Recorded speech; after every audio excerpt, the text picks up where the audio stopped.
Friends, what I eat না বিয়েবাড়ি addition এটা। তো চলো দেখাই বিয়েবাড়িতে কী কী খেলাম। তো এখানে ছিল 4 রকমের স্টার্টার, যার মধ্যে থেকে আমি নিয়ে নিয়েছিলাম পানির স্যাটে আর ফিশ বল, আর মেয়ে তার সাথে নিয়ে নিয়েছিল একটু চিকেন পকোড়া। তো এই সমস্ত স্টার্টার খেয়ে আমরা চলে গেছিলাম মেন কোর্সে। এটা ছিল মেনু কার্ড। তো ফার্স্টেই চলে এসেছিলো কড়াইশুঁটির কচুরি আর চানা মশলা। তো কড়াইশুঁটির কচুরিটা দিয়ে চানাটা খেতে লাগছিলো বেশ ভালো। আর তারপরে এসেছিলো পাতে আচারি আলুর দম।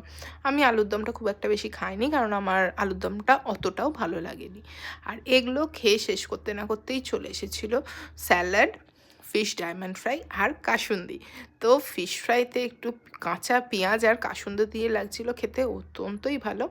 এটা খাওয়ার পরেই চলে এসেছিলো বাসন্তী পোলাও আর গরম গরম মাটন।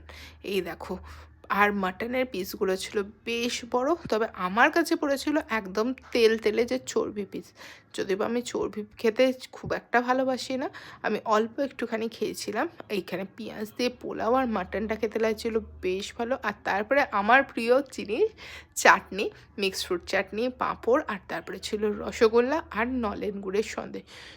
সমস্ত কিছু খেয়ে নিয়েছিলাম। খেয়ে চলে গেছিলাম নিচে একটু মকটেলের থেকে মশলা জিরা খেতে। একটা মশলা জিরা খেয়ে গলা টলা ভিজিয়ে তারপরে নিয়ে নিয়েছিলাম আইসক্রিম আর পান। তো এগুলোই ছিল আজকে আমাদের খাওয়া দাওয়া।